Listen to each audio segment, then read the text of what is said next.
What's going on, guys? John at Old Oak Taxidermy again. It's been a while since I got a video up, and I found myself in the middle of a project that I thought it should be. It was video worthy. It would probably been better if I had like a GoPro chest rig, but I'm pretty sure the lens would have been struck by a high-flying piece or a supersonic piece of fat. I embarked on cowhides.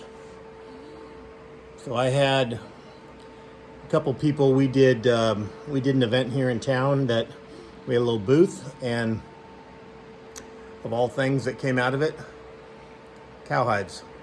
I've had 3 people drop off cowhides, and the 4th one came in the other day, and I thought, yeah, I'll give it a shot. This is I'll do it the same way I do a deer. It's the same process, he says. I looked on YouTube, saw a bunch of people. No judgment, because there's a lot of people that know how to do this stuff. I do not. Full disclaimer, I've never done a cowhide before in my life. And I watched this woman that,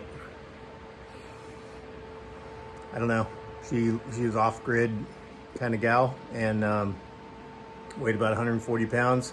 She's like, I just throw it up on my telephone pole and I flesh it out, and then I put some salt on it, and then I get some battery acid and some bark off of a certain oak tree, and I grind that up, and I put oatmeal or cornflakes or something on it. I forget what it was. And I'm like, okay, I'm not going to do the oatmeal cornflake battery acid thing. I've got Mackenzie pickling, right? So why not use what you have in your taxidermy shop? Salt, pickle. You're just trying to lock the hide in. Salt, pickle, or flesh it, salt it, get the moisture out. Get it in the pickle, get it out of the pickle, shave it, second pickle, neutralize, and tan it. And I'm gonna use the same Mackenzie tan, and then I've got some neat's foot oil, 100% pure neat's foot oil that I've seen a couple people put that on it afterwards. I'm like, no big deal. Yeah, it's kind of a big deal. Not gonna lie. So I laid it out like this, fleshed it like I normally would, and it had like prime rib, porterhouse steak size meat all in this whole thing, and fat. And this is just some of it in there, all the shavings. So these hides, this is a steer, and this is a steer, cool looking cow. That's a big heifer over there. And it has not been shaved yet, but both of these have been salted with normal process, the Clorox pool salt, and they both been salted or fleshed, salted, dried, or I let them sit there for, I don't know, 2 days dripping. I bet 8 gallons of blood came out of each one of these. My bin was almost half full, where with a deer, you barely get maybe a 1/4 inch to a 1/2 inch of moisture coming out when you're salting. So after that, there was so much blood pooling in there and this hair is so long, I took them out into these tubs here. I've got 2 of these, and I filled them up, 15 gallons or so, and I just gave them a bath, just a water bath, just to get that blood out. And it was nasty. There was all kinds of dirt, mud, blood coming out. So then I made another one next to this, and I took it out of the tub, and I put it into a second tub. And there was less blood and water. I thought, okay, I'm in pretty good shape. Now I think I'm ready to put it in the pickle. I didn't want all that blood and salt, because it had a layer of about 1.5 or 2 inches of salt on top of each hide just laying on the floor. It took up almost the whole shop. I just laid them out. I had nowhere else to do it. I don't have racks. I don't have anything. So I laid them out there, salted them, folded them in, and then hung them on a sawhorse so they could just drip dry, or so they could drain. After I got done washing them, thinking they're ready for the pickle, so I made up a 15-gallon batch, tripled my, because the deer is, I do 3 to 5 gallons for a deer, and 15 gallons. I tripled my acid and did 15 pounds of salt. So a pound of salt per gallon is the rule. And then I forget if it's a half ounce or whatever of that Mackenzie acid. Got my pickle, checked my pH, good to go. Put the hides in there, and I thought, I'm gonna let them go. And like deer, you can get away with a green flesh, and then you bring them back in, you get them out of the pickle, and then I like to shave them down and get them a little bit thinner, clean them up before I neutralize. You neutralize it, then dry it off, roll them in a towel, the whole 9 yards. You guys know, you guys have seen that process or heard about it. Roll them in a towel, dry them out, shave them down, get them ready, and then tan it. Well, you can't roll these in a towel. They're huge. This one is 7 by 6.5, not including the tail. That's to the tip of the butt of the tail. That one, I think it's 8 by 7. So 8 by 7. They're gigantic. I don't have that many towels, and I'm thinking, I don't know how I'm going to even let these things dry out. So I thought I'd build this bar, and I would just drape it over there. No big deal. I'm a 245 pound plus guy, but I thought I could handle these things. No way. I was full of acid, salt, water. I literally just slung it over my shoulder, and it was all I could to get up the ladder and just flop it over the ladder. And then I put those bins down there and just let it drain. And of course the weather went from like 65, 70 to about 85. And when these things were out of the pickle. And so now it just lived in my head. Like, I've got to hurry up and get this thing done because the clock is ticking, and I couldn't work fast enough. Fast forward, I got my mini flesher, which this should be a mini flesher commercial. It's all I have right now, and I don't know that a big flesher would be a benefit, a regular commercial size fleshing like on a table that you would use. This gave me the versatility to lay it on the table and literally just shave it, and it did pretty well.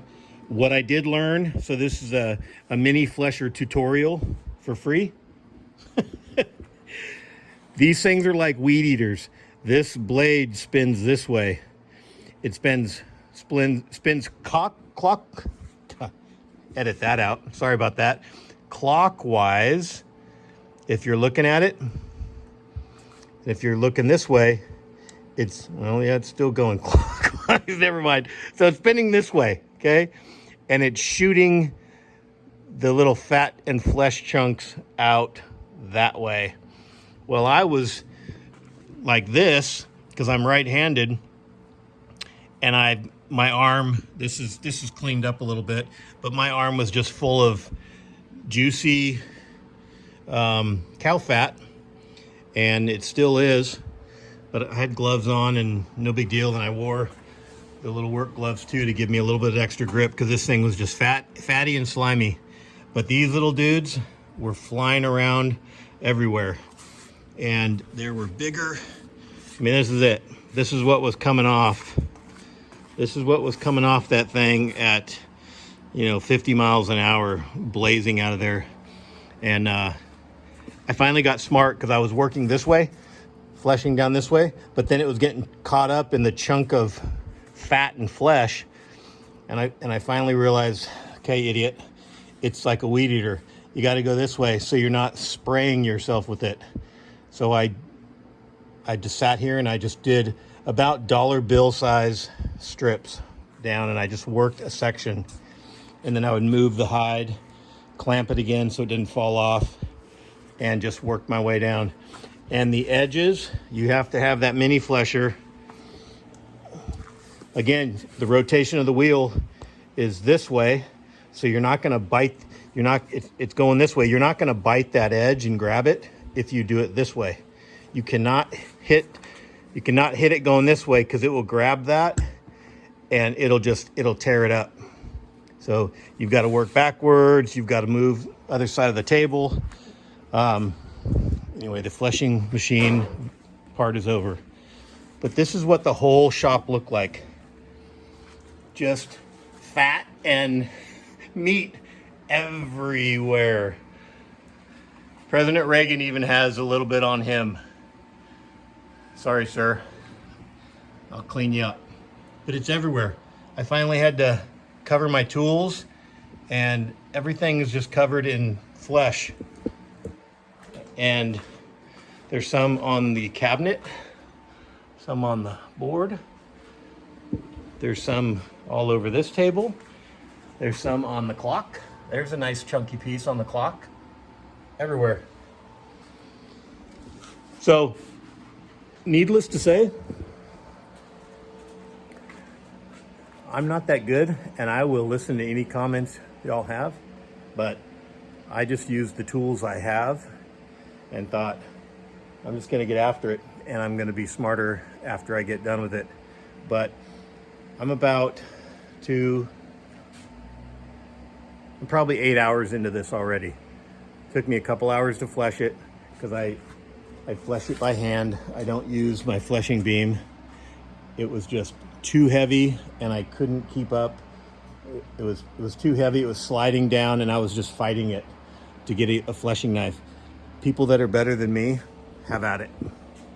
But I have this big table. I laid it flat and I just did it by hand, like I was field dressing, and I was just taking the big chunks off. But I'm making up another batch of pickle. Now that I've taken off about an inch of fat around this whole thing, and these hides, if you've ever seen the cowhide, but they're about 1/4 inch thick. So even after I get this out of the pickle, see, that's a cool looking cow. After I get this out of the pickle and neutralize it, I'm gonna find a way to get this thing dry, and I think I'll just lay it out here and just towel dry it, and then I'm gonna shave it down some more because it's just way too thick. I think there's still some meat in here. All this is all meat that needs to come off. I think you farmers and people that have done this before tell me, but I think it should be more white like this all over to get down to the hide. But these are not big lumps. This is, I mean, you can see it's all pretty consistent, but it's just nasty. So anyway, it's going in the pickle. I'll make another video and let y'all see my progress and see how it turned out. I think it's going to be cool. I don't know how to trim a cowhide to make it look like you see the commercial guys do it. I don't know if there's a stencil out there I buy, or I'm gonna reach out to the client and say, do you want me to just leave it raw and they can just use scissors and trim it? Because at that point, it's gonna be a piece of leather and it's all gonna be preserved, so it doesn't matter. They're gonna be able to trim it and do whatever they want, leave the tail on, or I'll cut the tail off. I don't know, but I told myself I'm gonna keep this under 15 minutes. Thanks for hanging with me. Sorry I rambled so much, but just a lot to cover. And I'm like a 12-year-old kid learning something new. And that's what you do. You just gotta get better at it. You learn from your mistakes and things you'll do different. But I'm gonna get this guy in the second pickle and get him going. Appreciate it, guys. Leave comments, hit like and subscribe. Appreciate you.